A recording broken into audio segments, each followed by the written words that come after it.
Que Jesus, na sua paz, no seu amor infinito, possa nos envolver nessa noite de hoje, nós possamos também nos deixar envolver pela espiritualidade enviada, e nós possamos então vibrar um pouco mais alto, esquecendo, ainda que momentaneamente, dos problemas, dos percalços, e nos entregando nesses instantes à mensagem do nosso Mestre. Para a noite de hoje, nós separamos aqui algumas reflexões em torno de uma fala de Jesus, que ela é bastante difícil até hoje para a gente compreender. Porque Jesus, em determinados momentos, porque dizem os historiadores que o Sermão do Monte não foi um sermão, mas foram, na verdade, vários sermões que ele fez várias vezes, e que os evangelistas anotaram daquela forma. Jesus sobe ao monte e começa dizendo coisas que nunca ninguém havia dito daquela forma. Por exemplo, ele diz: bem-aventurados os misericordiosos, bem-aventurados os mansos, bem-aventurados os pacíficos, bem-aventurados os pobres de espírito, ou seja, os humildes, bem-aventurados os que têm puro o coração. E assim ele começa o Sermão da Montanha. E o nosso Evangelho, segundo o Espiritismo, que não é um outro Evangelho, como muitas pessoas acham, né? As pessoas dizem assim: vocês espíritos, vocês têm um outro Evangelho. Não, só existe um Evangelho, né? Agora, a interpretação, ela muda de religião para religião. A diferença é que a nossa interpretação está escrita. Então, a gente pegou o Evangelho, Kardec deu o microfone aos espíritos, benfeitores, e eles interpretaram o Sermão do Monte, principalmente, esse sermão. Porque o Sermão do Monte, ele contém a essência da mensagem de Jesus. O pacifista indiano Mahatma Gandhi disse que se todos os livros da humanidade se perdessem, se tudo que o ser humano criou se perdesse, mas sobrasse apenas o Sermão do Monte, a humanidade ainda tinha esperança. Porque o Sermão do Monte é realmente o sermão mais maravilhoso que a Terra já pôde presenciar. E numa determinada altura desse sermão, que é longo, Jesus diz assim: tendes ouvido o que foi dito, amarás o teu próximo e aborrecerás o teu inimigo. Mas eu vos digo, amai os vossos inimigos. Fazei bem aos que vos odeiam e orai pelos que vos perseguem e caluniam, para serdes filhos de vosso Pai que está nos céus, o qual faz descer o seu sol sobre os bons e os maus, vir chuva sobre justos e injustos. Porque se não amardes, senão os que vos amam, que recompensa haveis de ter? Não fazem os publicanos também assim? E se saudardes somente aos vossos irmãos, que fazem nisso de especial? Não fazem assim também os gentios? Portanto, eu vos digo que se a vossa justiça não for maior e mais perfeita que a dos escribas e dos fariseus, jamais entrareis no reino dos céus. Então, Jesus aqui, ele nos convida a algo dificílimo. Porque se amar aqueles que a gente gosta já não é fácil, as mesmas pessoas que amamos são as mesmas pessoas com as quais brigamos, ranhetamos, ficamos de mal. Imagina amar o inimigo.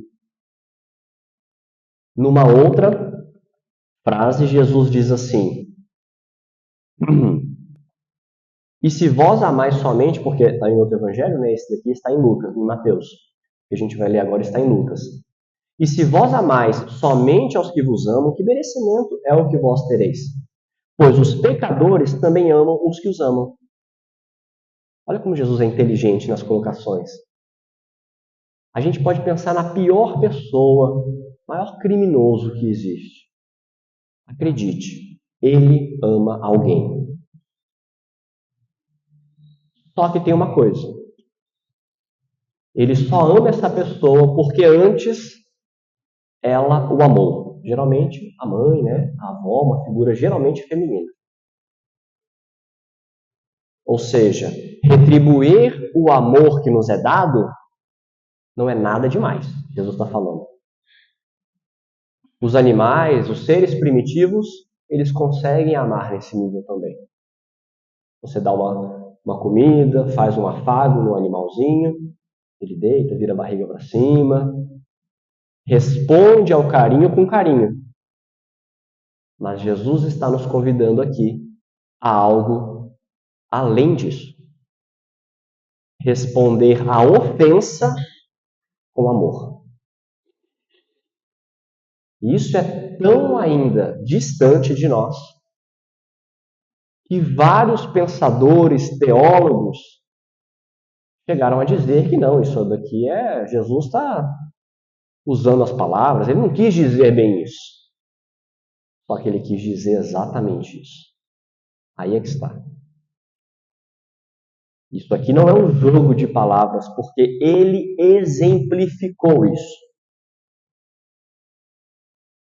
Quando ele estava na cruz, partindo, porque se fosse, imagina ser com a gente.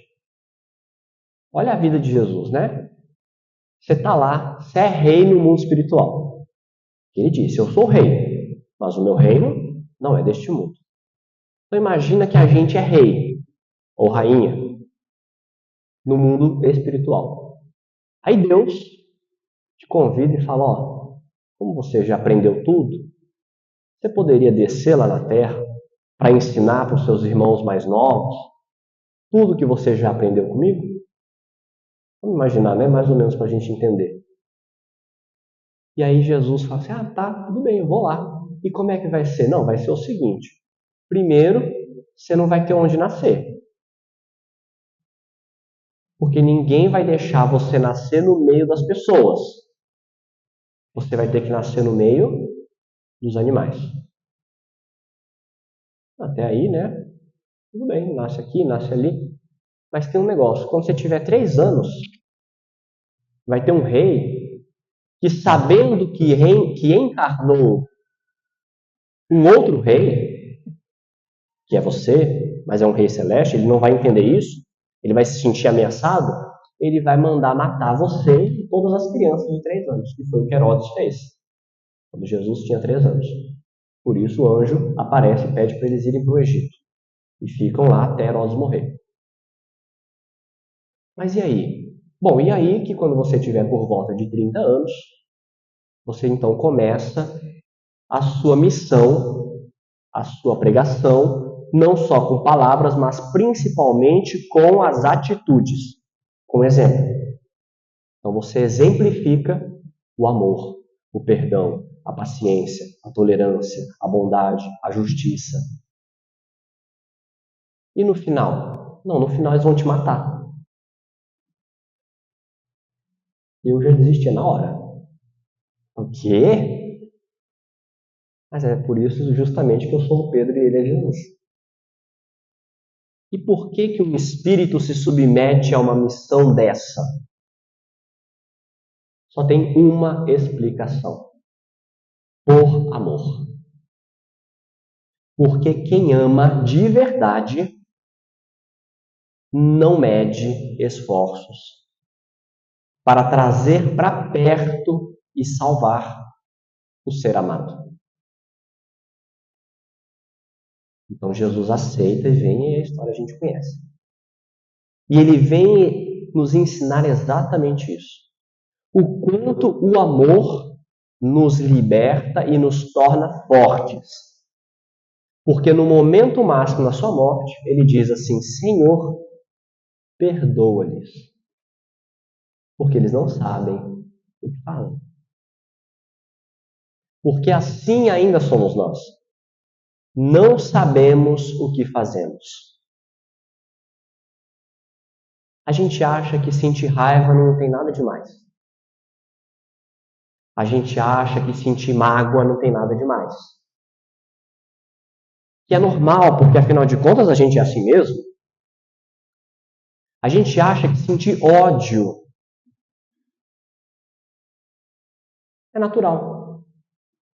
E Jesus vem mostrar que não é.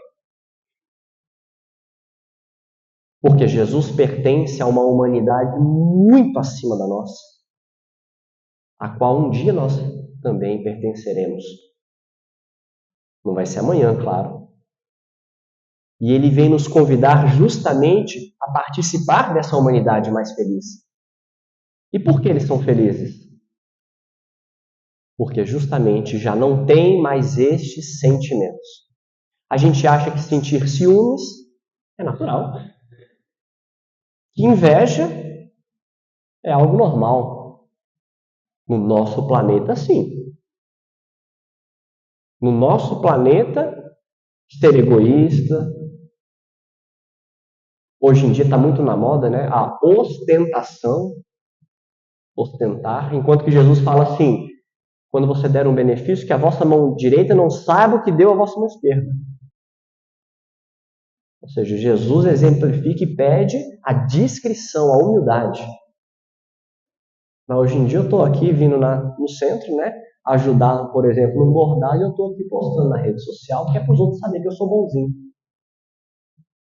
Eu estou ostentando virtude, ou seja, não é a virtude. É uma aparência da virtude, porque a verdadeira virtude é discreta. A verdadeira virtude é modesta. E muitas pessoas virtuosas nem sabem o que são. Por isso ela chega no mundo espiritual e se surpreende com o que ela encontra. Porque ela sempre procurou ser modesta. Então, eu já contei esse caso aqui, mas para a gente entender o que o ódio faz com a gente, inclusive do ponto de vista físico. E hoje a medicina vem estudando isso. É um dos ramos da medicina mais estudados, se chama psicossomática. Ou seja, como que a mente interfere no corpo. Outro dia eu vi uma entrevista de um médico dizendo assim: eu levei uma vida super saudável. Não bebia, não fumava, me exercitava, me alimentava bem, nutricionista e tudo mais. E isso não me impediu de ter um câncer. E aí ele disse assim, mas como médico eu quis entender por que eu tive um câncer.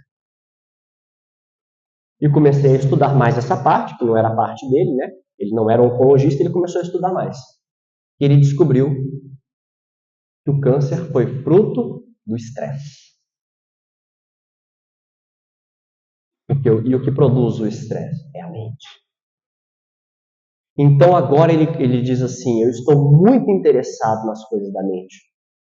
Porque eu reparei que a gente pode fazer tudo pelo lado de fora, mas se a mente não estiver limpa, se o coração não estiver bom, a casa está suja.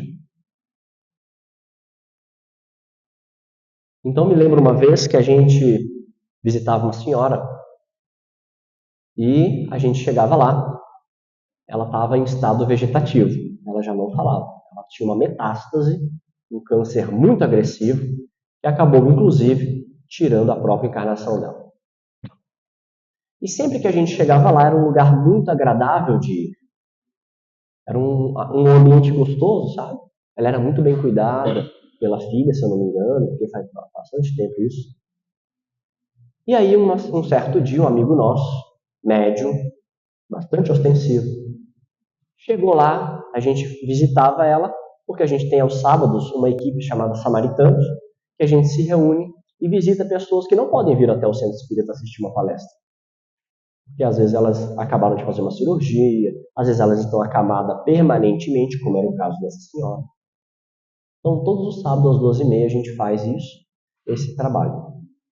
E a gente se reveza nas casas, né? Então a gente nunca vai, geralmente, na mesma casa no outro sábado. A gente vai revezando até todo mundo poder ter passado em todas as casas. E esse amigo meu, médium, foi lá. E quando ele voltou, a gente, depois dessa reunião, a gente se reúne e a gente diz como é que foi, né? Lá, na casa da pessoa. E ele contou uma coisa curiosíssima. Ele disse assim, que quando chegou lá, tinha um espírito na porta, o benfeitor, e foram atendidos. Eles deram o evangelho para a pessoa abrir, porque a gente sempre dá o evangelho para a pessoa da casa abrir, né? Para não falar que a gente está direcionando a mensagem, vocês precisam escutar isso aí, né? Para não correr esse risco, a gente sempre dá. Como ela não podia abrir, quem abriu foi a filha dela. E antes de abrir, o benfeitor disse assim a ele: hoje nós vamos falar sobre o ódio. Tá bom. Entrega o evangelho para a moça abre ao acaso, entre aspas, né? Adivinha qual passagem do evangelho segundo o Espiritismo que sai? O ódio. E esse meu amigo, então, eles fizeram a prece, a gente sempre vai em dupla, né? Ele e a dupla dele ali, leram a mensagem, fizeram a prece, né? Deram o passe. Mas ele não tinha entendido ainda. Aí o benfeitor disse assim: você não está entendendo, né, meu filho? Então eu vou te mostrar por que essa mulher está assim. E aí o benfeitor abriu uma tela mental nele. E ele viu aquela mulher nesta encarnação, porque a gente espírita tem mania de achar que tudo é da outra vida. Como se nessa a gente fosse santo, né? Aí eu faço tudo tão certo que isso aqui que eu estou passando só pode ser da outra vida. Será? Os espíritos dizem que muitas vezes não. Muitas vezes os problemas que passamos a gente arrumou nessa vida. A gente é que não tem humildade de admitir. Então a gente fala assim, foi lá atrás, joguei pedra na cruz, né? Como a gente costuma dizer. Mas nesse caso não. Ele a viu mais jovem nessa encarnação, numa cena lamentável, onde ela fechava os punhos, rangia os dentes de raiva, quase espumando, e batia na mesa dizendo assim: eu não perdoo fulana nunca.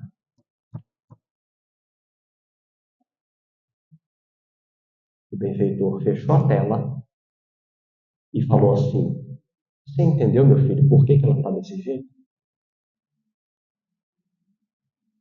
Então, quando Jesus nos convida a amar o inimigo, não é apenas para ser agradável a Deus, é porque isso pode ser a cura de um câncer. E no caso dela era. Porque não precisava desencarnar daquele jeito, não estava na programação. Porque nós temos uma programação. A gente pode seguir ela a risco, a gente pode se desviar dela. E a gente tem livre arbítrio, ou seja, poder de escolha. Limitado, mas temos. Não é infinito esse poder de escolha, né? Mas dentro das nossas possibilidades, Deus nos permite escolher. E frequentemente escolhemos errado.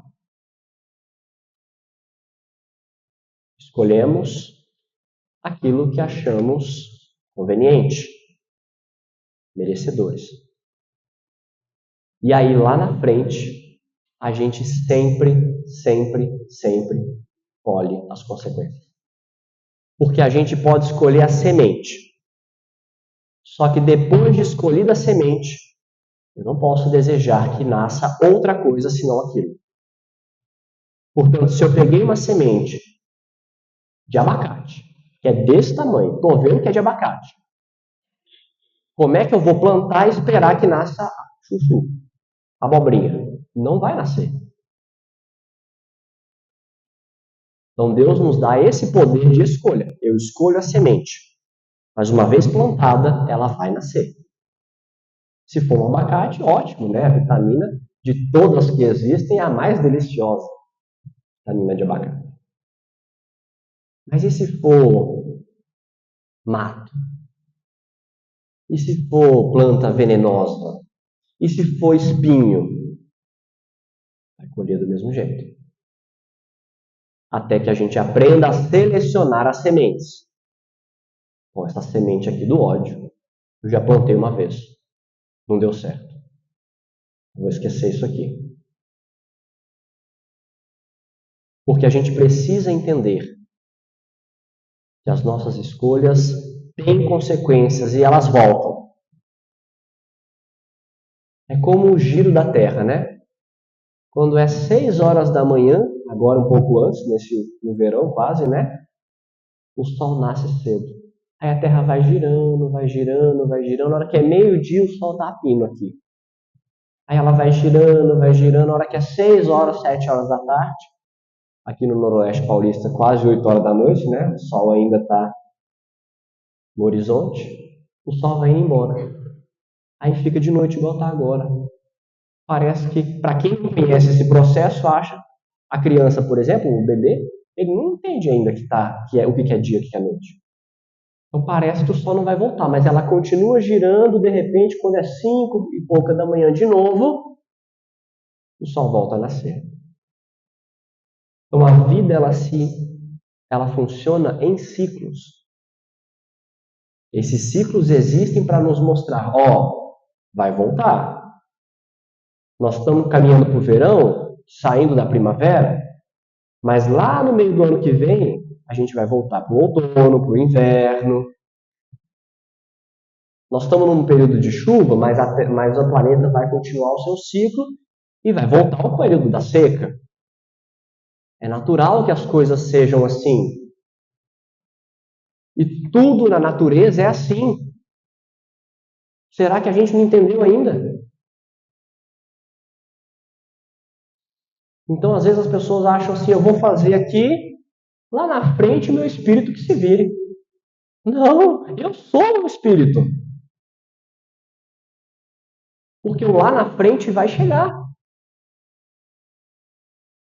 E os espíritos, eles mesmos vêm nos alertar. Olha, presta atenção, porque eu fiz assim, assim, assim, não deu certo.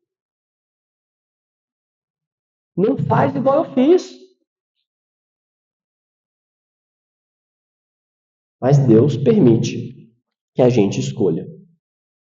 E então Kardec, na sequência, ele vem explicar um pouco melhor o que é esse amor. Porque, é claro, dentro da nossa pequenez espiritual, nós ainda não temos condição de amar na dimensão que Jesus ama.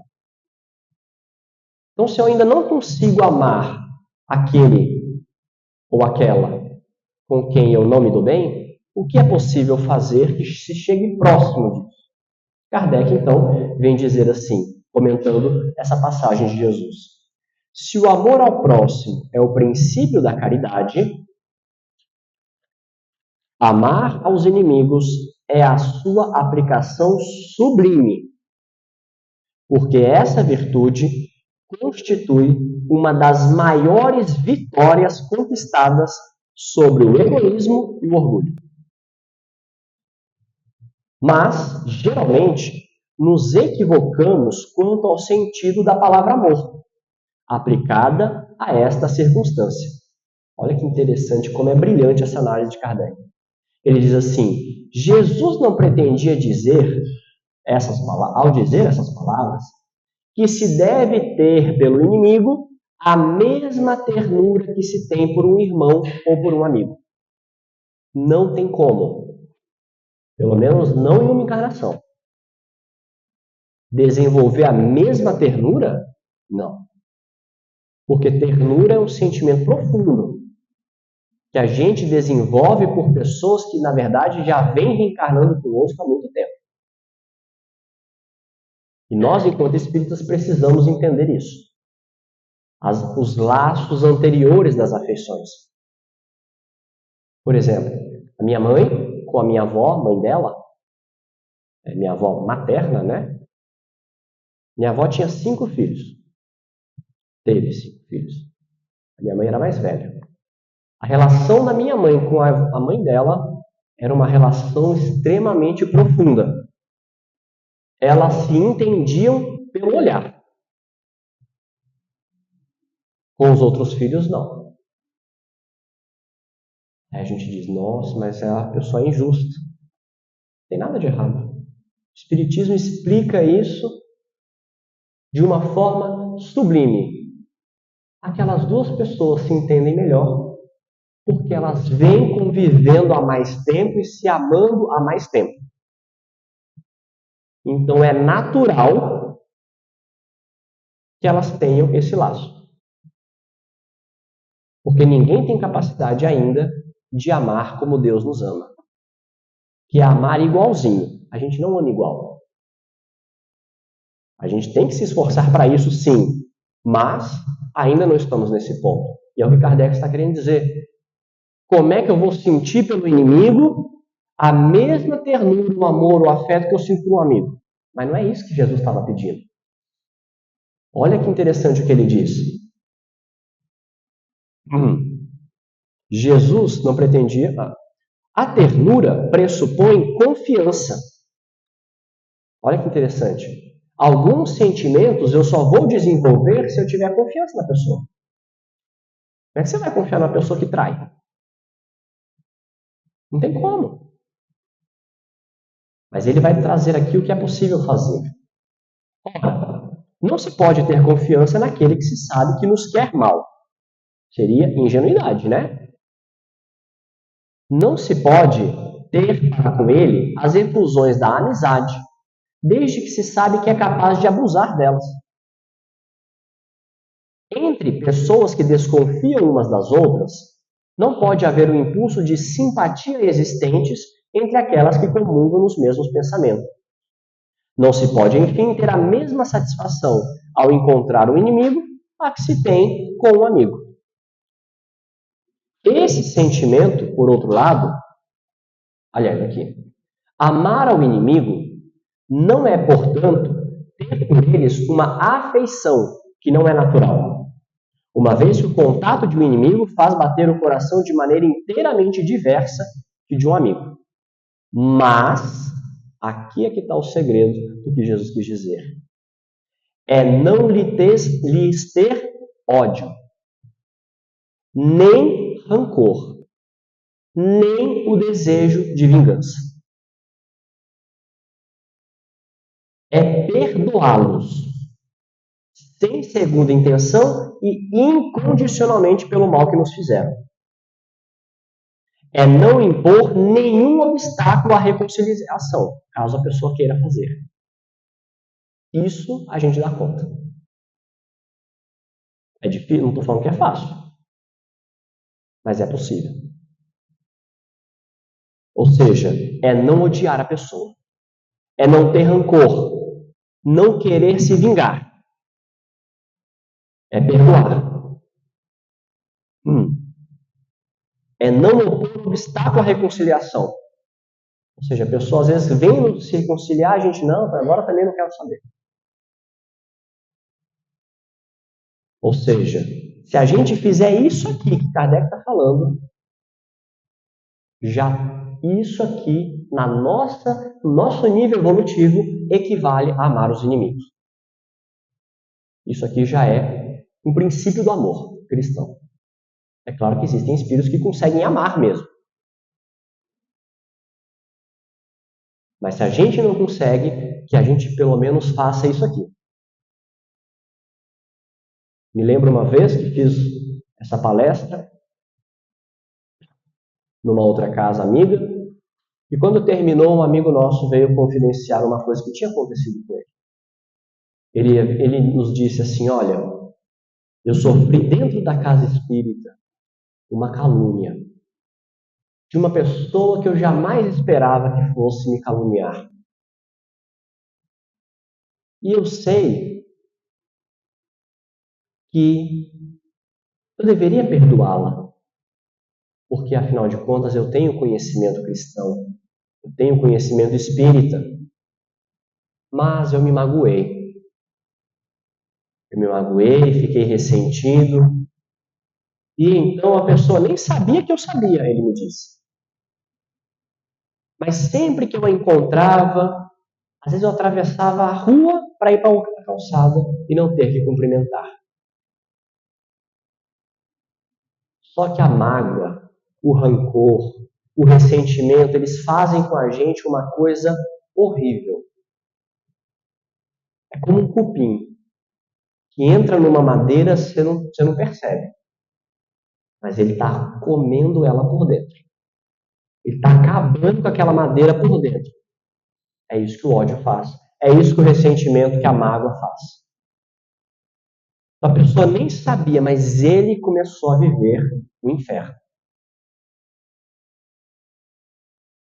Começou a viver esse inferno, porque quando a gente não gosta de alguém, a gente faz uma das coisas mais estúpidas que tem com a gente mesmo.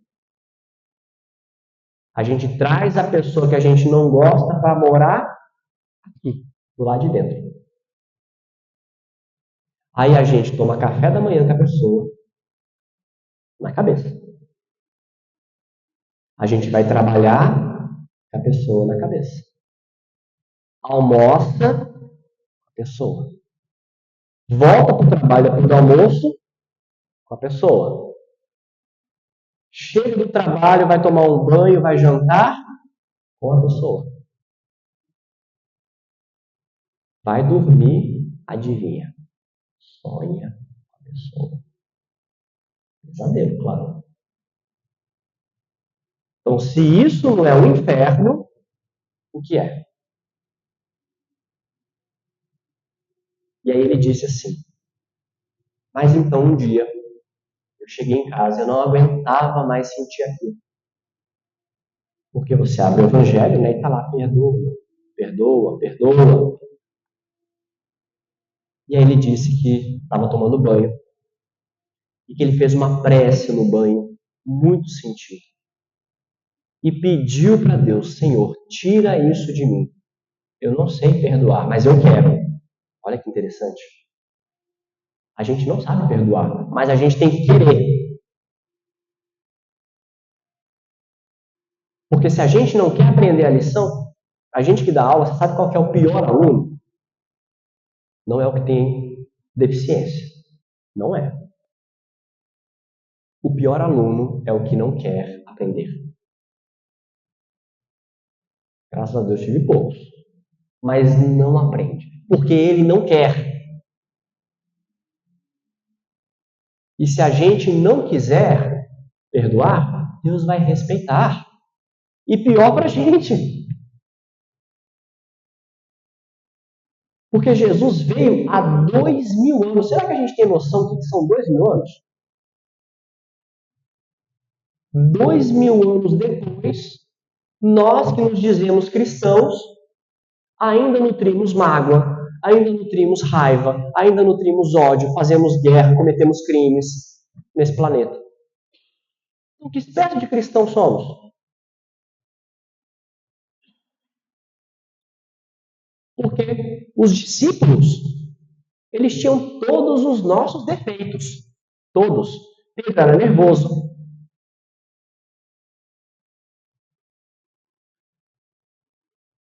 Quando Jesus vai para Samaria, sabe o que João fala para ele? Jesus pede para João ir na frente. Eu queria ir para Jerusalém, mas passando pela Samaria, Jesus diz, você, João e Tiago, se eu não me engano, vocês não poderiam ir na frente, né? Para arrumar uma hospedaria para a gente, um lugar para ficar. Eles são super maltratados na Samaria, porque eles eram inimigos, né? Tinha uma rixa muito grande.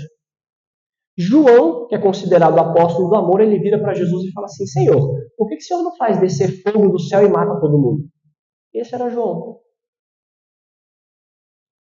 E Jesus diz, porque o Filho do Homem não veio para destruir, mas para salvar.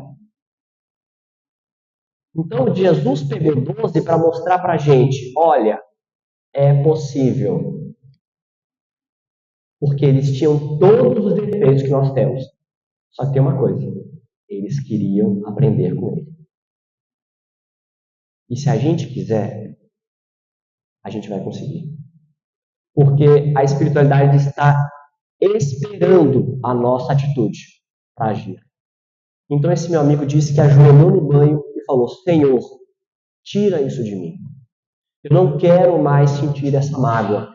Eu não quero mais sentir essa raiva. Eu quero voltar à paz que eu tinha E ele então disse que no outro dia ele já acordou diferente. Demorou um tempo para ele reencontrar a pessoa. Quando ele reencontrou, conseguiu cumprimentá-la. De longe, mas cumprimentou. Passado um tempo, encontrou ela novamente e conseguiu se aproximar e apertar a mão. Passado um tempo, encontrou ela de novo e conseguiu dar um abraço. Passado um tempo, aquilo não tinha mais diferença nenhuma. Porque o mal, gente, é um problema de quem faz, nem sempre de quem recebe. A pessoa que faz o mal, ela está mal. Ela já lavrou uma sentença contra ela. Ela não está bem. A gente não precisa fazer nada. Ela já está no buraco. Ela só não sabe. E os efeitos do mal dela estão fazendo assim, ó. Sabe o giro que a gente falou? Eles vão girar e vão voltar. Porque existe uma lei na natureza chamada lei de ação e reação. Lembra da semente? Ela está escolhendo as piores sementes. E às vezes ela está achando lindo aquilo. A pessoa está ofendendo, está xingando, está sendo grossa, mal educada, está achando lindo. Só que a hora que a semente germinar, não vai ter choro nem vela. Mas não compete a nós fazer isso. Mas sim àquele que sabe julgar, que é Deus. Portanto, Jesus veio nos convidar a essa possibilidade. A possibilidade de nos tornarmos inatingíveis, que é o que ele já é. Jesus é inatingível, no sentido de que nós não podemos fazer nada que o ofenda. Falaram isso de Jesus. Jesus continua sendo Jesus. Mataram Jesus. Ele continua sendo Jesus. A gente precisa entender isso. De que o amor nos dá essa força. Porque, como diria o Chico, perdão é coisa de espírito atrasado. Nossa, Chico, forte, né? O Chico deve ter ficado doido. Jesus manda a gente perdoar, Chico. Como é que você fala que perdão é coisa de espírito atrasado? Aí o Chico, olha a inteligência. O Chico disse assim, mas meu filho, por que a gente tem que perdoar os outros? Ai, Chico. Chico assim, porque a gente se sente ofendido. Porque o fato de uma pessoa querer me ofender não significa que eu precise se sentir ofendido. Aquelas pessoas queriam matar Jesus e mataram, mas ele não se sentiu ofendido. Judas o traiu, ele não se sentiu ofendido. Porque ele é inatingível. Ele controla o que ele sente. Ele controla o que ele pensa. Porque se a minha vida depende do que o outro faz comigo, então a vida não está nas minhas mãos, está na mão do outro. A hora que ele falar pronto. Eu perco a paciência. Perde não, né? Porque ninguém perde o que não tem, na verdade.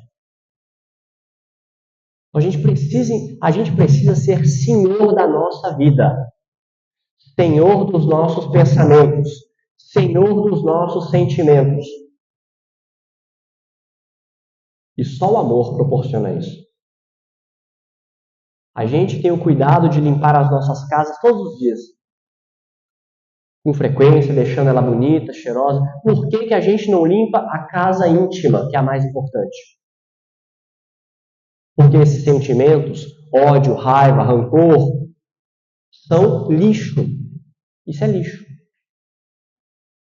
E a gente tem que se vigiar a tal ponto de a hora que começar a sentir, falar, opa, não vou sentir isso não. Não vou sentir. Porque isso aqui é um buraco sem fundo. Tem pessoas que entram nessa trama de ódio e só saem daqui 500 anos.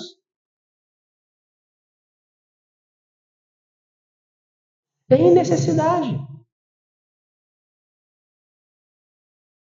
Então a gente precisa acordar. Porque esse amigo nosso que é médium, a benfeitora Maria Dolores, benfeitora da nossa casa, uma vez disse uma coisa muito séria para ele. Ela disse assim: meu filho, nunca odeie ninguém. Nunca sinta raiva, nunca guarde raiva. Sentir a gente vai sentir, mas a questão é guardar, né? Nunca guarde raiva, nunca guarde mágoa, nunca guarde rancor. Sabe por quê? Na próxima encarnação, meu filho, a pessoa mais próxima da sua vida vai ser essa pessoa. Porque Deus é Pai. E um pai não gosta de ver os filhos brigar.